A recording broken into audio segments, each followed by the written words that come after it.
ദേശാഭിമാനി മുഖപ്രസംഗം 2023 ഡിസംബർ 30. നവവത്സര സമ്മാനമായി ഹെലി ടൂറിസം. ലോകം കൺതുറന്നു കാണൂ, ഏതൊരു വർണ്ണാഭ സ്വപ്നത്തെക്കാളും അതിശയകരമായിരിക്കും അതെന്ന് പറയാറുണ്ട്. അതിഥി ദേവോ ഭവ എന്ന കാഴ്ചപ്പാട് അടിവരയിട്ട് 2023 ജനുവരി 25 ഇന്ത്യ ദേശീയ വിനോദസഞ്ചാര ദിനമായി ആചരിച്ചത് യാത്രയുടെയും പ്രകൃതി സംരക്ഷണത്തിൻ്റെയും പ്രാധാന്യം ഓർമ്മപ്പെടുത്താനായിരുന്നു. ദൈവത്തിൻ്റെ സ്വന്തം നാട് എന്ന വിശേഷണം അന്വർത്ഥമാക്കും വിധം കോവിഡ് സ്തംഭനാവസ്ഥയ്ക്ക് ശേഷം കേരളം മികച്ച പുരോഗതി നേടിയ പ്രധാന മേഖലയാണ് വിനോദസഞ്ചാരം. ആഭ്യന്തര വിദേശ സഞ്ചാരികളുടെ എണ്ണത്തിൽ വൻ കുതിച്ചുചാട്ടമായിരുന്നു. യാത്രയുടെയും വിനോദസഞ്ചാരത്തിൻ്റെയും സങ്കല്പങ്ങൾ വൻ മാറ്റത്തിന് വിധേയമായി കൊണ്ടിരിക്കുകയാണ്. ലോകത്തിൻ്റെ വിവിധ ഭാഗങ്ങളിൽ നിന്നുള്ള യാത്രികരുടെ വ്യത്യസ്ത അഭിരുചികൾ തൃപ്തമാക്കും വിധം പുതിയ പദ്ധതികൾ അവതരിപ്പിക്കാനുള്ള തയ്യാറെടുപ്പിലാണ് കേരളം. അതിലൂടെ ഉത്തരവാദിത്ത ടൂറിസം സംരംഭങ്ങളുടെ മുൻനിരയിൽ എത്തുകയാണ് ലക്ഷ്യം. സ്ട്രീറ്റ്, ഫാം, വനിതാ സൗഹൃദ ടൂറിസം. ആദ്യഘട്ടത്തിൽ 10 ടൂറിസം സ്ട്രീറ്റ് പദ്ധതി. ജലസാഹസിക ടൂറിസം. ജില്ലകളിലെ ഓരോ ബീച്ചിലും ഫ്ലോട്ടിംഗ് ബ്രിഡ്ജ്. ബേപ്പൂരിൽ സർഫിംഗ് സ്കൂൾ. ഒരു തദ്ദേശ സ്ഥാപനത്തിൽ 50 കോടി ചെലവിൽ കുറഞ്ഞത് ഒരു വിനോദസഞ്ചാര ബിന്ദു. Caravan cruise tourism. Holiday game.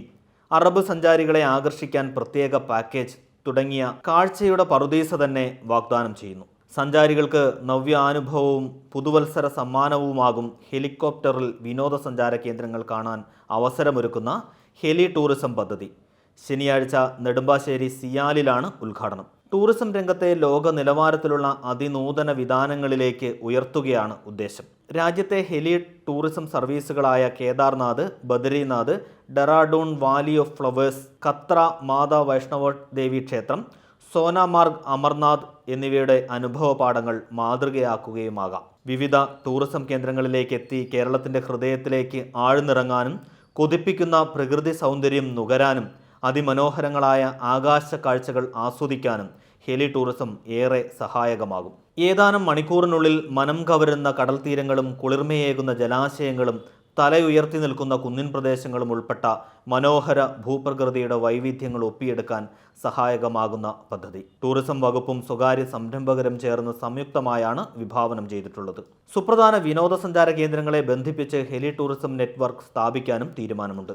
അതോടെ വൻ നഗരങ്ങളിൽ വിമാനമിറങ്ങുന്നവർക്ക് 150 കിലോമീറ്റർ ചുറ്റളവിലെ പ്രത്യേക ഇടങ്ങളിലേക്ക് എളുപ്പം എത്താം. അതുപോലെ അത്യാഡംബര കപ്പലുകളിലും ചാർട്ടേഡ് വിമാനങ്ങളിലും വന്ന് കുറഞ്ഞ സമയം തങ്ങുന്നവർക്കും ഉപയോഗപ്രദമാകും. നിലവിൽ കൊച്ചിയിൽ നിന്ന് മൂന്നാറിലേക്ക് റോഡ് വഴിയേ എത്താനാകൂ. അതിന് 4 മണിക്കൂർ വേണം. ഹെലികോപ്റ്ററിൽ 20 മിനിറ്റ് മതി. മലയോരത്തിലേക്കുള്ള സുരക്ഷിത യാത്രയും ഉറപ്പുവരുത്താം.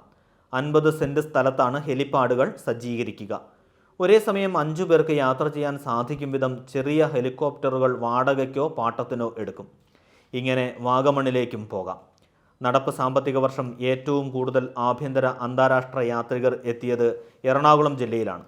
തുടർന്നാണ് അവിടം കേന്ദ്രമായി പദ്ധതി തുടങ്ങാൻ ടൂറിസം വകുപ്പ് കാര്യങ്ങൾ നീക്കി തുടങ്ങിയത്. വിവിധ ഭാഗങ്ങളിലെ ഹെലിപാഡുകൾ ആശ്രയിച്ച് ഒറ്റ ദിവസം കൊണ്ട് കേരളം ആസ്വദിക്കാം. ടൂറിസം മൈക്രോ വെബ്സൈറ്റ് ഉടൻ പുറത്തിറങ്ങുന്നത് മറ്റൊരു ചുവടുവയ്പ്പാകും. ആരോഗ്യ ടൂറിസം ഹബ്ബുകൾ, ചരിത്ര സ്മാരകങ്ങൾ, സവിശേഷ ഭക്ഷണങ്ങളുടെ കലവറകൾ, പരമ്പരാഗത തൊഴിൽ ഗ്രാമങ്ങൾ തുടങ്ങിയവ സ്പർശിച്ചുള്ള സഞ്ചാര പഥത്തിനും കേരളത്തിൽ സാധ്യത ഏറെയാണ്.